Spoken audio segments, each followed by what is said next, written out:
I've done a lot of videos on this Jeep because it was a total basket case when I started, but there is one major problem I've been ignoring this whole time. It starts out in first gear, which isn't the problem. The problem comes next.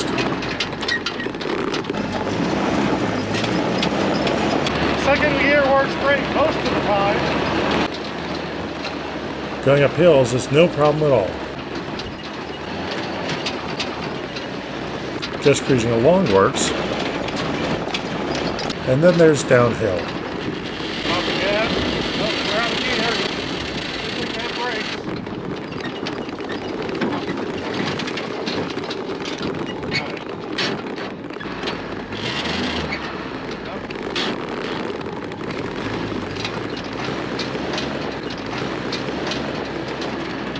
Sometimes it happens on level ground.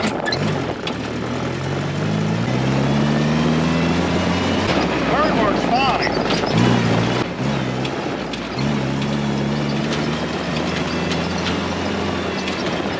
Down the hill.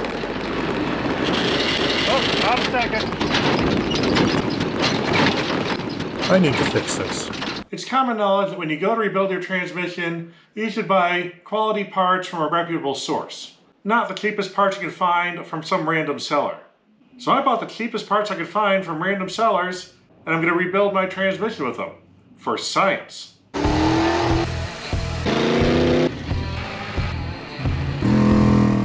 The first thing I bought was a cluster gear. There's two different sizes here. I wanted the bigger one to go to a lower ratio. They sent me the wrong one.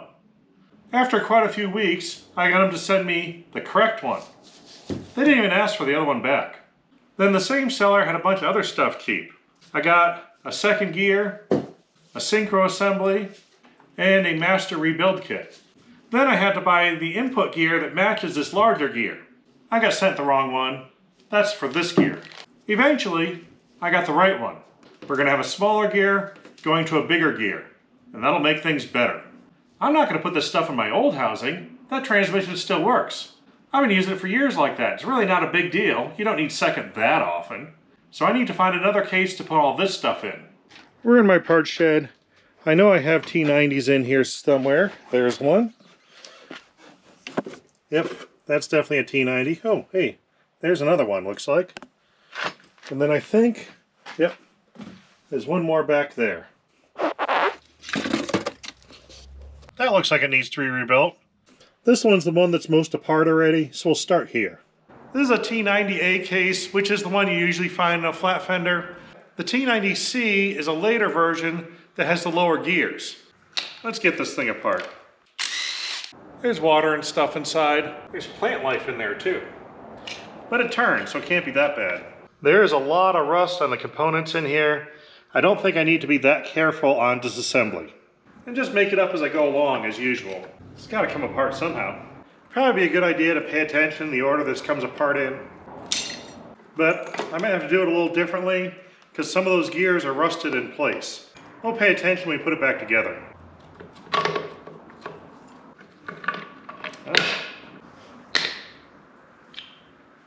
That's not as bad as I thought.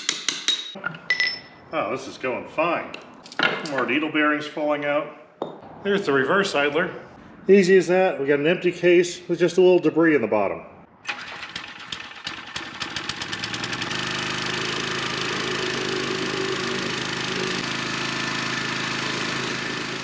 Well, this goes around the input shaft and the throw-up bearing rides on it. There's a piece of MIG wire sticking out of it. That does not look factory. I think someone broke this and then just welded it back on. We're going to go to that next transmission in line.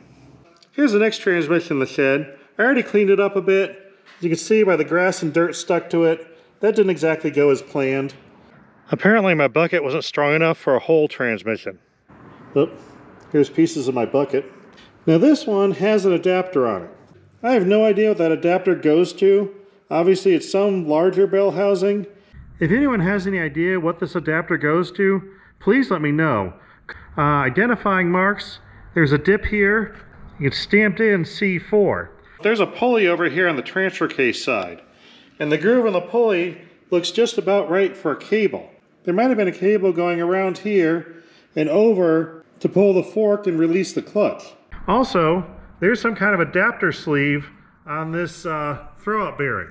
So I don't know if that means anything either, except for the fact that it's going to be harder to get that throwout bearing off because it's kind of seized on there. I'm getting this transmission apart, but it's not nearly as nice as the other one. I'm thinking the rust might be a factor. There is a tiny rusty set screw holding the sleeve on, but it doesn't look like this is going to be fun to take apart.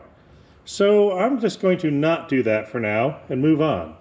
I went and pulled my next T90 out of the shed there. Figure while I'm doing this, I might as well figure out what's happening with all of them. This transmission has another adapter plate. There's two things that give away that it's a really modern design from the 70s or so. The single transfer case shifter, as opposed to the double version. And, more importantly, these switches tell you whether you're in 2 or 4-wheel drive or high and low range.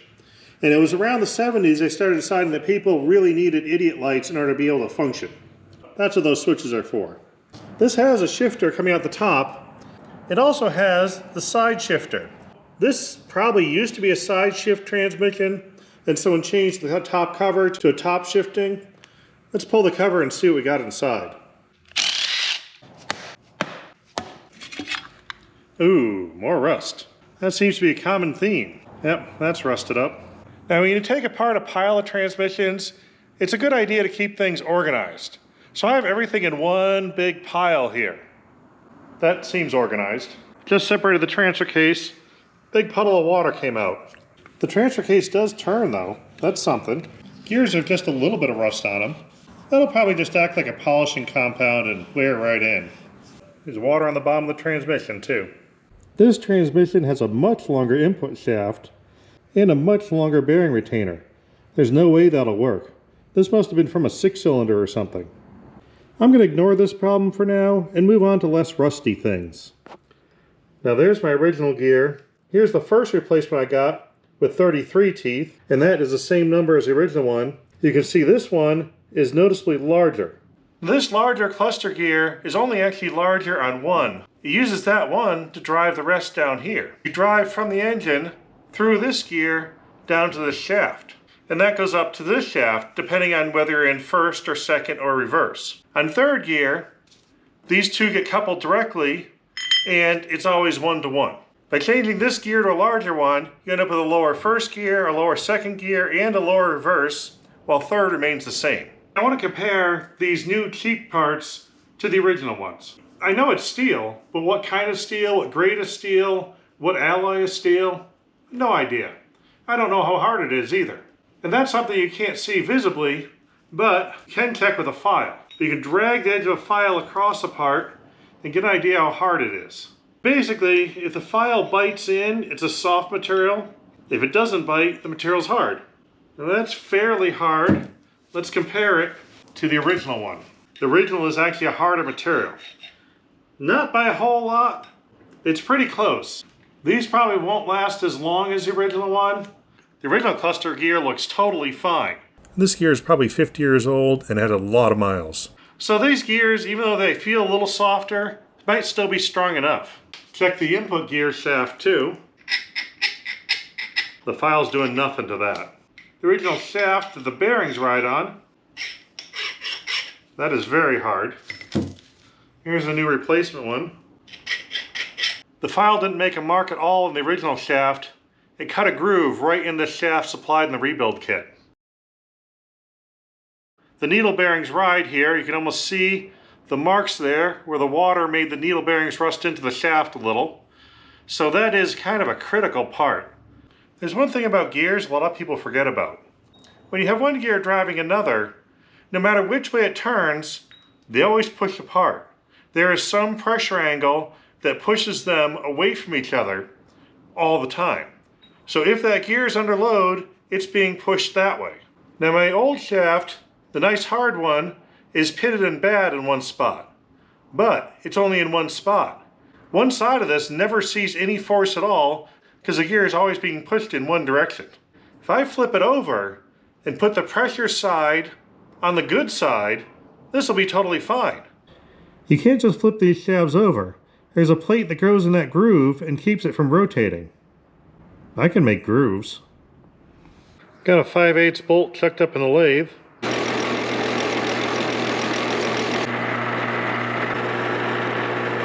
Now I go through my miscellaneous angle grinder parts drawer.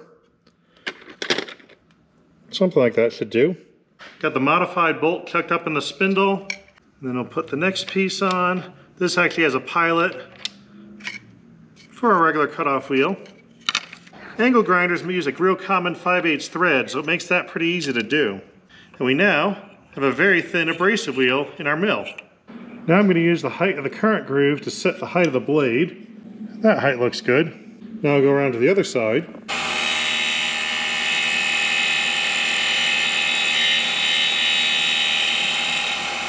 I'm taking real light cuts, so I do not want that blade to come apart. Maybe I'll put some kind of guard around it. That'd probably be a smart move. Now we got a guard in place, so I can actually get after this thing.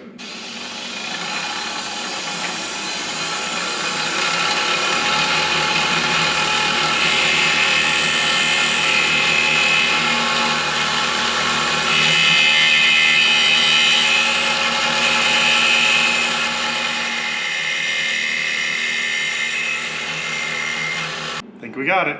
Got my case all cleaned up here, and I even painted it. I always love reading your guys' comments. Unfortunately, I don't get a chance to reply to many of them because, well, I'm out here. I do always read them and really appreciate it. And I learn stuff I don't know from them too. A lot of you guys have a lot of experience out there. At one point I was painting an oil pan, and I had run out of black, so I used gray instead. And I got a comment pointing out that gray shows up cracks better than black. So it's a good choice for things that hold oil. And I never thought about that, but I do now. There we go. We're ready to start putting stuff in. I came across a set of instructions online that seemed real good. These people seem to know what they're talking about. So I'm gonna follow this. Got my modified shaft. About ready to start packing the zillion needles into these bearings. They go in 2 rows, separated by washers. These new washers were supplied in the rebuild kit. I don't like them. They're stamped. They left burrs on the edges. They're kind of a tight fit in the shaft. They don't slide nicely over it. So I don't like these at all. I could fix them by deburring and opening up the center, but my old ones look fine. These washers take almost no loading. It's just a slight slide load, so I think these will be fine to reinstall. And they slide on nice and easy. Got the good stuff to do the bearing sticking. Figure if there's 2 rows, I really want them to be sticky.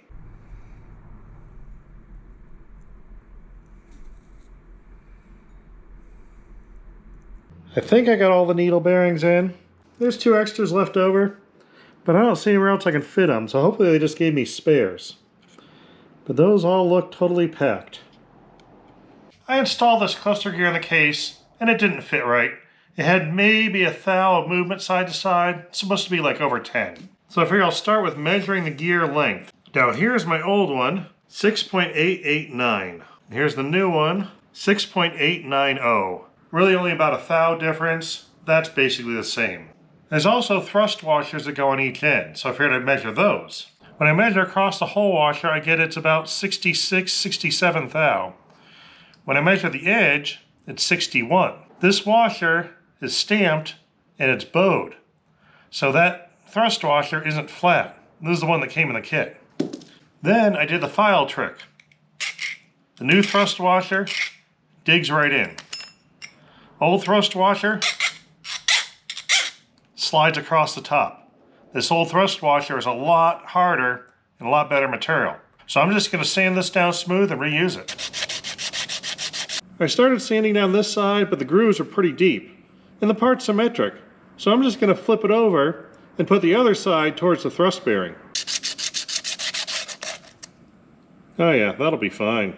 Now I'm measuring the play in that cluster gear. I've got about 4 or 5 thou.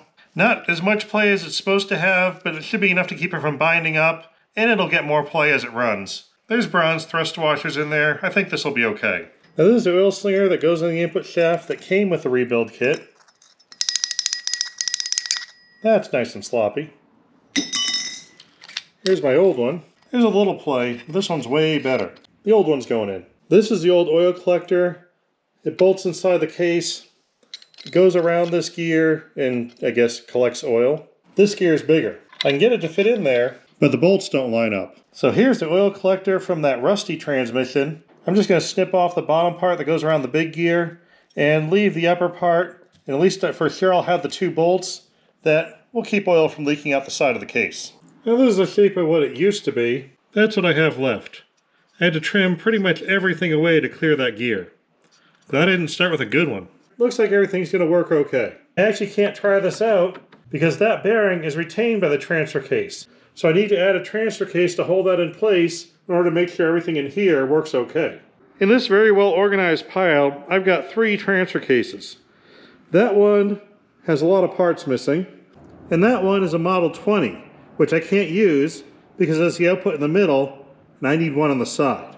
That one looks the most complete, so let's look at it. It's even got a nameplate. The levers don't really move necessarily. That could be an issue. Levers are moving. Front and rear are hooked together, so we're in 4-wheel drive. Well, these spin okay. Now those gears look pretty good. Now these levers pivot on a shaft that goes straight through. I'll give that a minute or 2. It's smoking, so that's a good sign. I eventually got the pin out, got those levers off. That end used to be a grease fitting. Can feel the bearings getting better already. It actually felt pretty good. This should be fine. Now this transfer case is ready to install. So I'm going to take it apart. It may seem like this is a bad order to do stuff in, and that's mainly because it's a bad order to do stuff in. Detent spring and ball.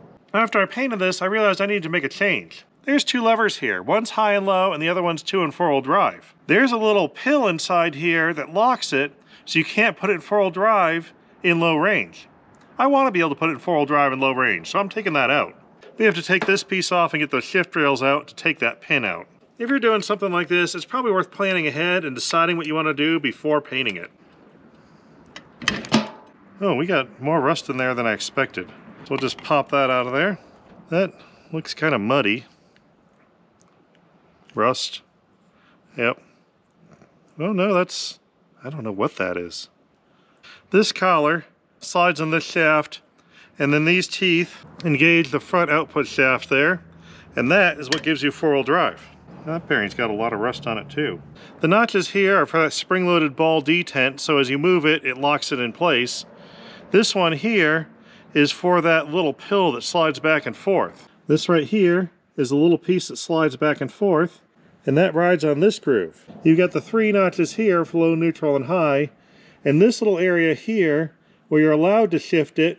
If this one pushes it over, you're allowed to just move in this area, but you can't go over here until this one moves to that relief and allows the pill to slide sideways, and this can go the rest of the way. That's how it keeps you from going 2-wheel drive in low range. We'll just remove that. We don't need that anymore. I've got this transfer case I didn't use before because there are too many pieces missing. We might do some part swapping here. That one actually looks clean. I may have picked the wrong transfer case. I started off by removing the pill from this one. There it is. Apparently, someone hammered on the end of the shift rod. It doesn't want to come out. It goes out that far and stops. So we're going to have to fix that while it's still in the housing.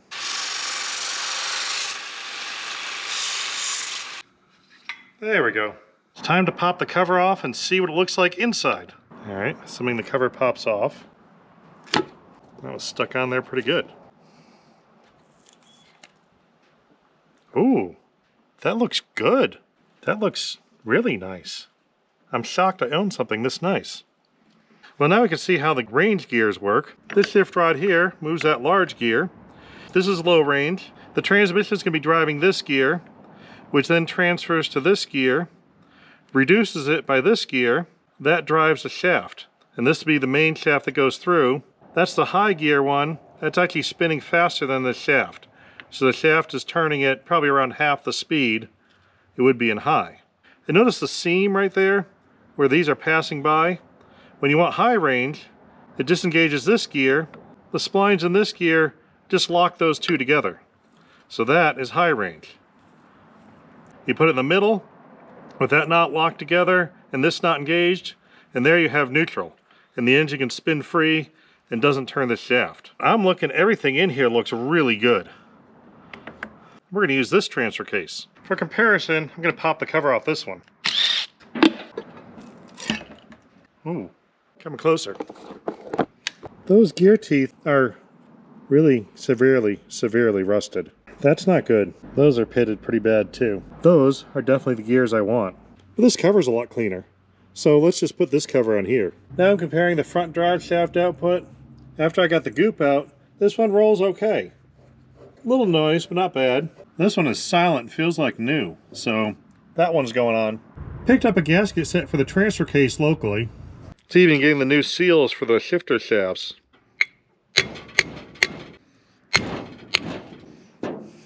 I swiped a few more parts from that other transfer case, and now I'm back to where I thought I was yesterday. So let's give this thing a coat of paint and try again. I got the transmission bolted to the transfer case. I still have to add the output gear to connect the transmission and drive the transfer case. There we go, slides right in. Now that gear is held in by a castle nut, and that takes a cotter pin. You can't really see once you get it in there. So I'm going to mark the cotter pin location with a paint marker. That way I know where to aim the cotter pin once this is in place. Now the cotter pin didn't actually come in that master rebuild kit. Luckily I got a stash of those kinds of things. Oh, this one's already pre-greased. Got the appropriate GL4 goop that should work with those synchronizers. Pretty sure I put the drain plug in already. These 3 speeds have 2 shift forks. Now when you move the shift lever to one side, that square engages one of these forks. In this case, this is the forward and reverse fork. Operates this gear, which does reverse.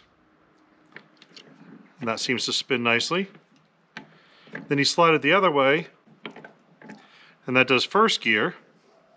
Then this goes back to the middle for neutral. Move the lever the other way, that square goes up and engages this other fork. And this one here is your second and third. There's second gear.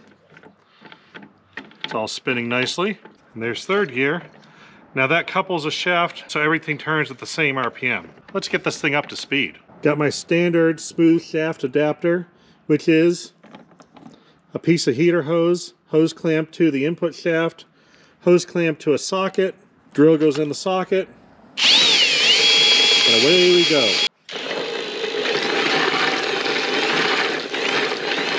If I spin it fast enough, the oil goes everywhere. Now you hear it being a little noisy. I think that's just because this cover's wide open, you hear everything. So we'll put the cover on and make sure it sounds right. But when I spin it by hand, everything feels like it moves real smooth. So I think we're gonna be okay. It's a lot quieter with that cover on. Got a coat of paint on the transfer case shift levers. Now I'm gonna make sure they pivot properly. Usual trick, a reamer. I put it through a shank first, then put it in the drill. Then the shank acts like a pilot and goes straight through the hole without any misalignment. I cleaned up the rust and burrs off the pivot pin. There's a notch in the pin, that goes first. There's a little spring-loaded shim-like thing. I'm betting that's to keep it from rattling. The pivot pin goes through all the pieces, and then there's a set screw at the end. That notch lines up with the set screw, and that locks the whole thing in place. With the pin locked down, I can add a new grease fitting. This thing's basically back together. This piece is the one that has the welds all over the place. I didn't have a better one, and I had to put something on to hold the bearing in place. But then I had to make a minimum order in order to get free shipping. And a brand new one was only 30 bucks. So I got a new one. There's a little gear lube dripping out, which is good because I can lubricate the seal before I put it on. I've got to pop this transmission and transfer case out of here, but I made my life a lot more difficult because I've already installed extra skid plates when I put in the hydrovac unit. So there's a lot of stuff in the way of getting to that transmission. In the future, I think I'm going to try to start in the center of the car and work my way outwards. That way I don't have to undo stuff I did to get to stuff I want to do. That might be smarter. Probably won't happen though. Need to remove the access panel on the floor. And luckily this one's only held in by 2 out of 8 bolts, so that goes pretty quick. It's a lot easier if you remove your transfer case levers. But that's not always easy. Now you can't push that pin this way because it hits the transmission. So you got to push it that way. But because of the transmission, you can't push it that way easily. I'm going to try using a punch at a severe angle and hopefully I can catch this. Nope, having no luck. I couldn't get that pin on those transfer case levers to budge at all, so we're going to take a different route around that. Move the transfer case separately and drain it, see what we had in there. Apparently draining it wasn't a bad idea either way.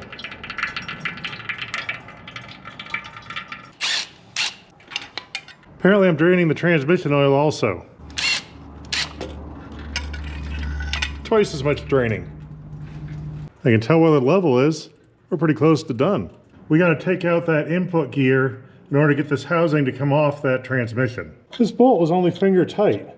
So that gear wasn't really held on particularly well. The more things I run across, the more I'm glad I'm taking this apart. Oops. Gotta find that later. There's only a little bit of rust on the bearing.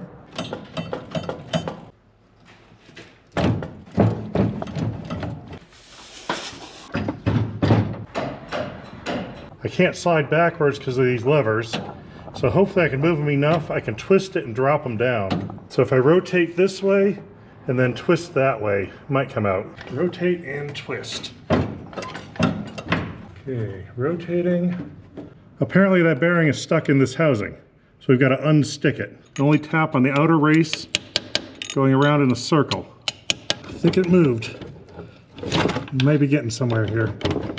You see a little gap between the transfer case and the bearing. The transfer case just dropped down, so we got a little more room to work with.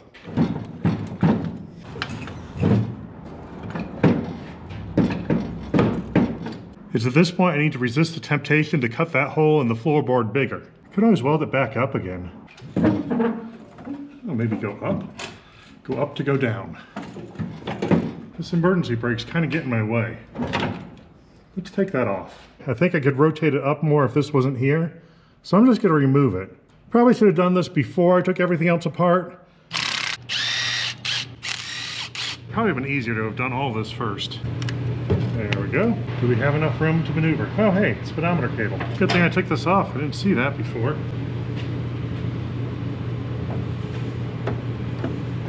Oh, I think we just got it. I didn't even have to cut up the floorboard.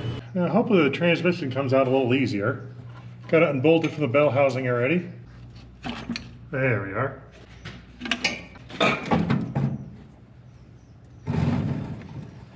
Apparently I drained the transmission on my shirt too.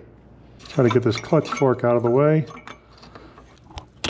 There, get the spring out of the way.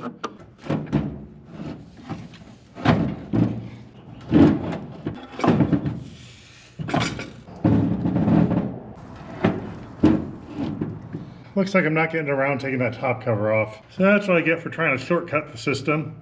Now I gotta take the top cover off while the transmission is not attached. Should have done it first. Well, I got most of the top cover bolts out. I only hit this one right here. For some reason, this is not a hex head. I'm gonna try a screwdriver a bit with a wrench on it and hope.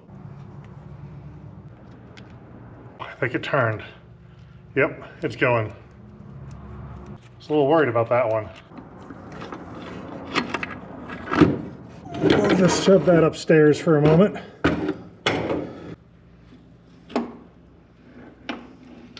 Now we can take a look at the transmission that I had in here. There's rust on the top of a lot of the gears. Rust there. You can see that dog clutch is completely worn out. There's only a little nub left over. That would explain the second gear issue. It's finally time to get this transmission and transfer case into that Jeep. Now this should go a lot easier. The first thing I did was not secure the transmission to the transmission jack. It fell halfway off and spilled almost all the gear oil in it on the floor. So I got that accomplished. While the transmission is out is a perfect time to put on a new throw-up bearing. So I'm just going to reuse my old one because it was working fine and I don't see any point to buy a new one. These are spring-loaded. That way the throw-up bearing gets a little bit of a gap from the clutch. And I greased up everything that moves. Normally, I put the bell housing on the transmission first before I install it on the engine.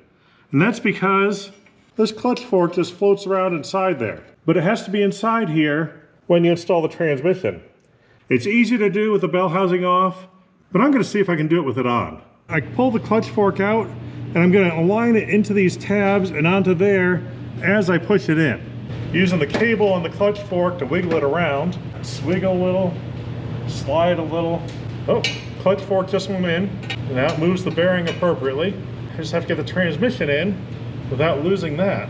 It's always tricky lining up a transmission because that input shaft sticks pretty far out. Any slight movement you have is multiplied by how much that input shaft sticks out. Very small motions can make a big difference on the inside. Up this time, maybe that'll work. Seems like it really should go in. Oh, there we go. Made it almost all the way, then stopped. I'm going to put the bolts in that hold the transmission and bell housing together, but I'm not going to tighten them down. Just use them as guide pins. It's not going in easily, but I'm not forcing it. I'm going to wiggle it around a little bit and then finger tighten the bolts. I don't really need the transmission jack.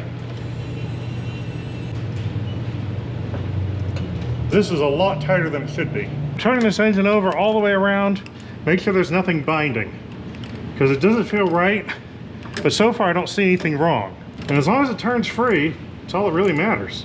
Something's binding up. I'm manually releasing the clutch to make sure I don't have a problem with the alignment of the disc. There's three things that have to slide in for a transmission to go in. You have the tip of the input shaft has to slide into the pilot bushing. The splines have to slide into the clutch disc.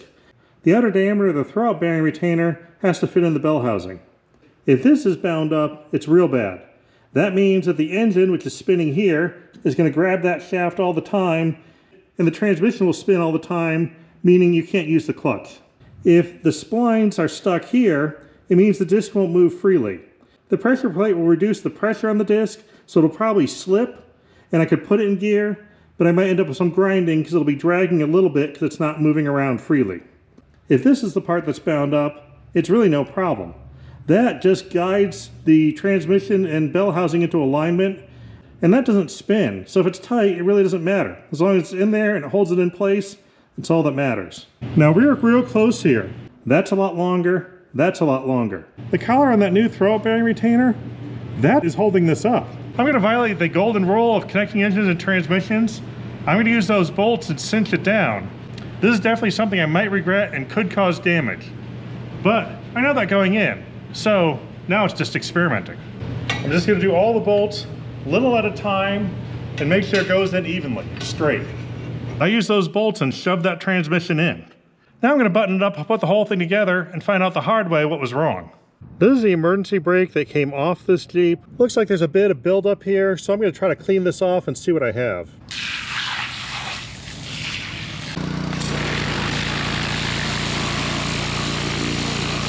I got my old parking brake cleaned up enough that I know I don't like it. The pad material is worn down to the rivets on this side. It's worn well into the rivets on this side, and part of the shoe itself is actually rubbing the drum. I can ignore a lot of stuff, but metal on metal scraping I don't like. New shoes are available, but this also has a severe bend in the backing plate. Probably hammer that out, but I have another option. After I already put that transmission together, I found a great deal on this, which I bought mainly because of this unit. That is a PTO output, which connects to that output gear that goes to the transfer case, directs the power out back, down the side, and to a shaft going forward.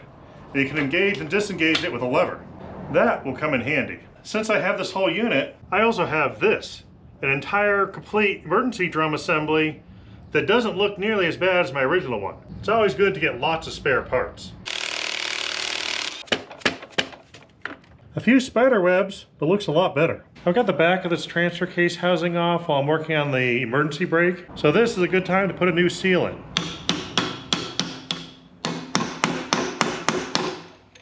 This one is rusted in there pretty solid. There we go.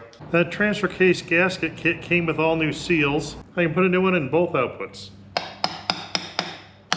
Installing this bearing cap in the transmission is not a straightforward bolt-on, because this cap, it has a little groove in it, and the bearing actually sticks out of the case. Luckily, I've got this old transfer case lying around, so I can show you that piece protruding is a bearing race, and that is a tapered roller bearing. This has to be set to the right depth in order to get the clearance right on that tapered bearing, just like a wheel bearing. there are shims to make that distance right. Shims come in a bunch of different thicknesses. You got to mix and match them to get the right end play. Really old service manuals with the covers falling off are perfect for finding specs. Here I have the correct backlash for the bearing adjustment. There's lots of good information in these old manuals. Seems the older they are, the better they are. You can see the movement on the dial indicator. And that's a MIT Toyo dial indicator, so you know you can trust it. Gonna pry it all the way out. Push it all the way back in.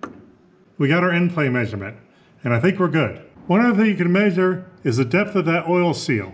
I just put in a little bit, it can go in further. What I'm looking for is the old groove where the old oil seal wore into this yoke. I want to put that seal somewhere else, either before or after, not on that groove. So we can measure how far out the seal is, and then we compare that to our yoke. In this case, by putting the seal near the end, I'm going to be riding on this surface over here, not this slightly worn surface over here. I'm going to use my demonstration transfer case again to show you how this goes together. I've got the speedometer drive housing on. On top of that goes the backing plate, which would go right there. Then we have the parking brake drum. Quick side note, I use the term emergency brake a lot instead of parking brake. I've had people comment telling me that these are really parking brakes, not emergency brakes. You'd be surprised how many times I've had to use this to stop a vehicle when I've had bad brakes. Some of my vehicles, this is the only brake. So I will switch emergency brake and parking brake around, because I use them either way. This is the output flange for the drive shaft, which goes on that spline, but the drum actually goes on first. Then this output flange goes on the outside, then the whole thing goes together as an assembly. The problem is, the drive shaft bolts to these bolts. You can't attach that ahead of time. You have to put this whole thing on, put the center nut on that holds that flange on, and then tighten down these bolts. You can't get to the back side of that bolt. The factory has like ridge cast in. The flat part of the bolt is supposed to hit that ridge, and that keeps it from turning. As soon as you have gummed up threads, that bolt just drives right through the cast iron and spins free. The common solution, which someone else has done already, is weld these bolts to the drum. That drum is cast iron, and the welds don't stick. Then they end up spinning again. There's a better way to do it.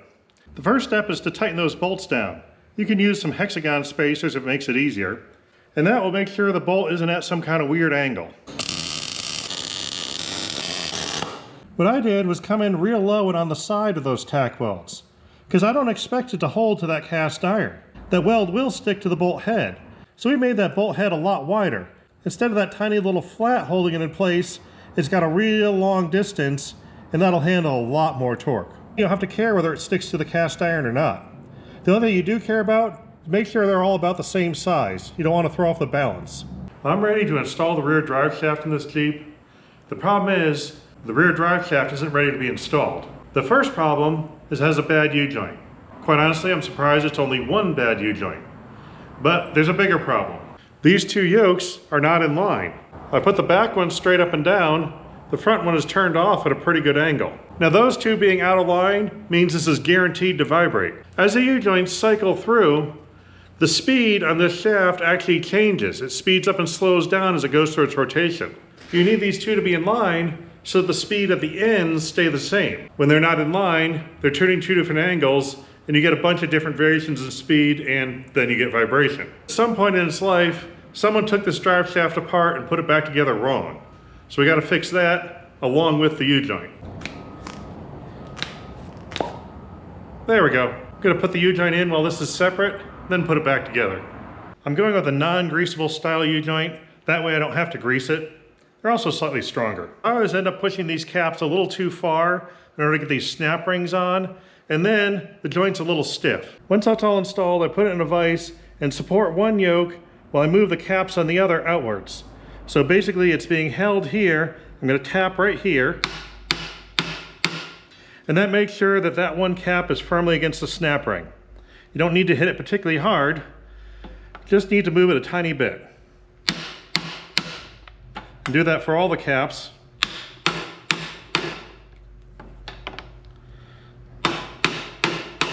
And that way you're sure that that cap is snug up against that snap ring and everything moves nice and free. There's a certain number of splines here. You only can adjust it so far. Just line up with the closest spline that lines the two yokes up.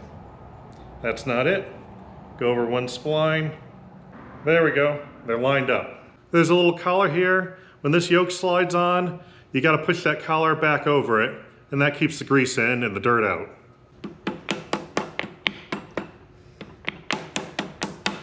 There's a couple little tabs you can bend down here, make sure it stays.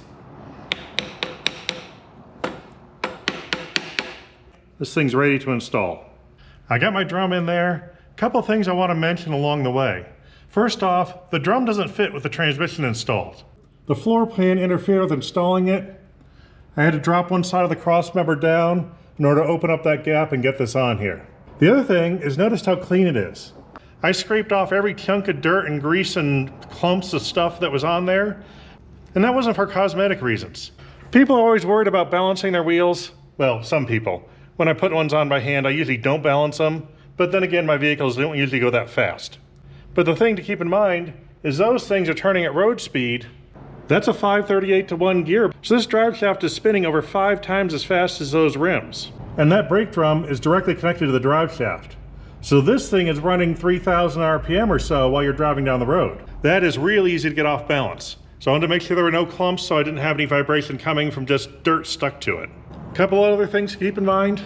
On these yokes, some of my transfer case had a cross hole for a cotter pin, and they use this type of nut. This one does not have a cross hole and uses a self-locking nut. If I tried to use this nut without a cotter pin, it's not self-locking, it would pop right off. So you gotta make sure you have a nut that matches the shaft you're using and the speedometer drive gear. There's 2 different ones. I put in the wrong one the first time and it did not fit, had to take the whole thing apart again. When you're mixing and matching parts, you can't just mix, you have to match also. So make sure you get the stuff that fits together in there. But everything's together now, that thing is ready to get a drive shaft in it. All the drive lines in, pretty much everything's buttoned up, but I don't have the skid plates on and there's a few more things to go. I've got enough together to try it out, and I can see everything better if something goes wrong without those skid plates. I'm leaving it off for right now. Now you may have noticed while this Jeep was on a lift, it grew an extra set of rear tires. I'll cover that in a different video. We're just gonna ignore that.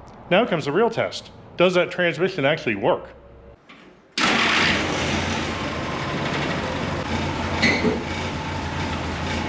Goes in.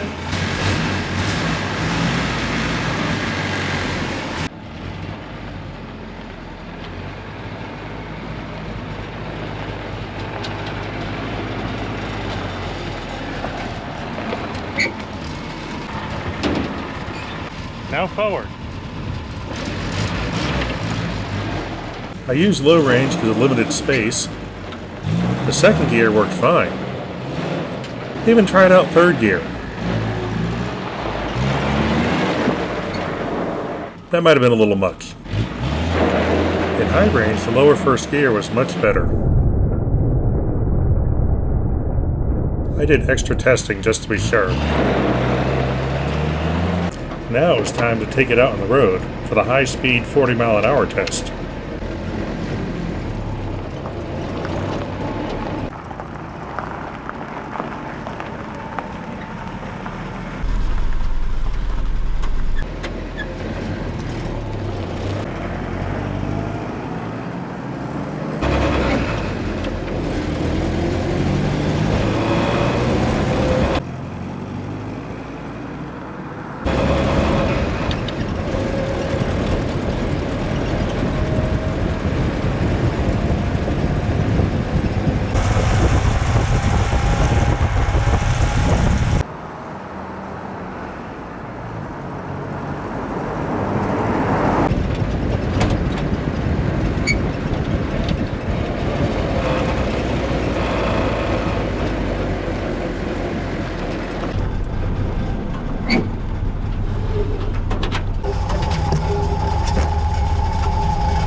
It worked totally normally, with no problems or weird behavior at all. Might take me a little while to get used to this.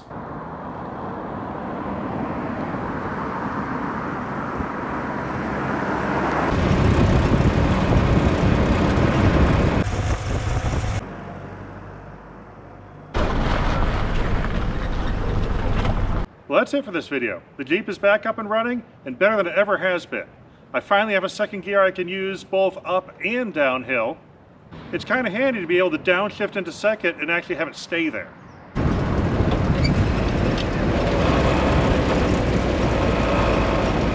Now the important questions. Is it worth buying cheap parts? If you have the money and you value your time, buy the good parts. If you don't want to spend a lot of money and you like fiddling with things, buy the cheap parts. You can make it work. That's your call. Next question is, are those lower gears any better? Yes, they're definitely better, but not so much better that I'd go and do this process just to get the lower gears. Pretty much I'd only consider it if I already had the transmission apart for a different reason, like the second gear issue. If you really want a low first gear, you got to go with a 4-speed. This 3-speed just isn't going to do it if you really need a granny low or creeper gear. Now after all of this, my absolute favorite modification was modifying that transfer case to take that little pill out so I could get low range 2-wheel drive. Because a lot of times I use this around the yard for maneuvering things. It steers easier in 2-wheel drive, but I want the speed of low range. Though sometimes when I tow things, I need the traction of all 4 wheels driving.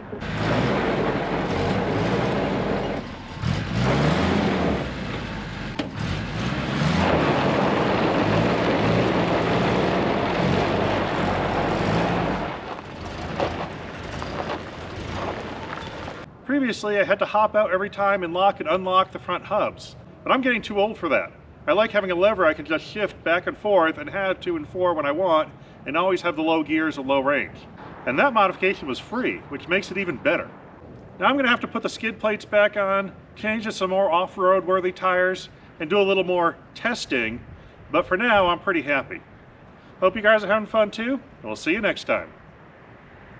My leftover pile is pretty good too. I've got brand new gears, I got all sorts of reusable stuff, and this will come in handy if I run into another T90 that needs some work.